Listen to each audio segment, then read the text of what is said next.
प्रधानमंत्री मोदी ने पायलट को लेकर कह दी बड़ी बात, कांग्रेस में मच गई हलचल।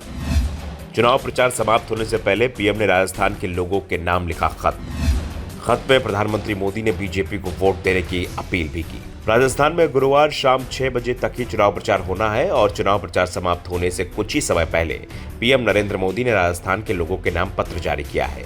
इस पत्र को लिखने से पहले प्रधानमंत्री मोदी ने राजस्थान में ताबड़तोड़ कई रैलियां की और यहां तक दावा कर दिया कि अशोक गहलोत राजस्थान में कभी भी सीएम नहीं बन पाएंगे। इस बार तो खैर आसानी से बीजेपी की सरकार बन रही है। पीएम मोदी ने राजस्थान वासियों के नाम जारी पत्र में लिखा, राजस्थान में कांग्रेस ने जिस तरह असामाजिक तत्वों को खुली छूट दी उसकी किसी ने कल्पना नहीं की थी। आज स्थिति यह है कि राजस्थान में अपनी आस्था का पालन भी मुश्किल हो गया है। अपनी तुष्टीकरण की नीति के कारण कांग्रेस नीति सरकार आपराधिक तत्वों पर कार्रवाई करने से बचती रही है। ऐसा लगता है जैसे कांग्रेस ने इन 5 वर्षों में राजस्थान से किसी पुरानी दुश्मनी का बदला लिया है कि आज राजस्थान के लोगों को कांग्रेस सरकार के कारण शर्मिंदा होना पड़ रहा है। कांग्रेस ने राजस्थान को अपराधों में नंबर 1 राज्य बना डाला है। दूसरी ओर भारतीय जनता पार्टी ने हमेशा राज्य के विकास और समृद्धि के बारे में सोचा है। मोदी ने कहा कि हमारा दृष्टिकोण प्रयास, प्रतिष्ठा और प्रगति के रास्ते का है। राजस्थान में आने वाली भाजपा की सरकार डबल इंजन सरकार के रूप में काम करेगी। इस डबल इंजन सरकार के लिए तेज विकास, गरीबों को सम्मान, भ्रष्टाचार पर जीरो टॉलरेंस की नीति ही सुशासन के मूल मंत्र होंगे। दरअसल इस बार राजस्थान विधानसभा चुनाव बीजेपी ने प्रधानमंत्री मोदी के चेहरे पर ही लड़ा था। राज्य में किसी को भी सीएम उम्मीदवार घोषित नहीं किया गया था।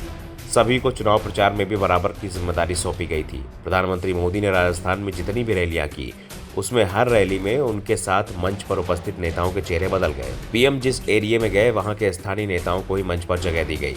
यहां तक कि पार्टी के प्रदेश अध्यक्ष सीपी जोशी, पूर्व सीएम वसुंधरा राजे सिंधिया और तमाम केंद्रीय मंत्रियों को भी उनके क्षेत्र में पीएम के कार्यक्रम होने पर मंच पर जगह मिल पाई। कई बार तो स्थानीय उम्मीदवार भी पीएम के मंच तक नहीं पहुंच पाए। ऐसा ही नजारा जयपुर के रोड शो में दिखाई दिया, जब दिया कुमार, जिन्हें सीएम पद का दावेदार तक बताया जा रहा है, वो भी पीएम की गाड़ी में सवार नहीं हो पाई थी।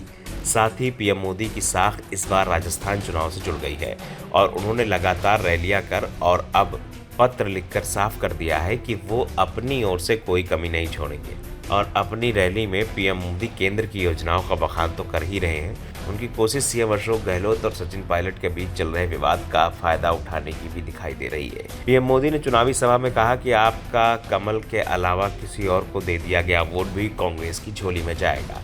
ये जो दूसरे लोग खड़े हैं वो उनकी योजना से खड़े हैं। पिछली बार भी पाप कर वो आपकी आंखों में धूल झोंक गए, इस बार नया नाम लेकर आए हैं। पीएम ने कहा कि कांग्रेस के परिवार के खिलाफ जिसने बोला उसकी राजनीति गड्ढे में गई। राजेश पायलट ने एक बार कहा था, अब उसकी सजा उनके बेटे को भी दी जा रही है। साफ है पीएम मोदी के निशाने पर गुर्जर वोट बैंक है। दरअसल सचिन पायलट को सीएम नहीं बनाए जाने के चलते गुर्जर समुदाय में नाराजगी है और कांग्रेस में भी इसे महसूस किया जा रहा है और पीएम के पायलट के जरिए गुर्जरों तक बड़ा मैसेज देने की कोशिश। साथ ही पीएम ने मल्लिकार्जुन खड़गे को लेकर भी कांग्रेस को घेरा। पीएम ने कहा कि कांग्रेस के लोग होर्डिंग में दलित नेता खड़गे की फोटो नहीं लगाते, सिर्फ गांधी परिवार के लोगों की फोटो लगाते हैं। Bureau report, the Dhakad news.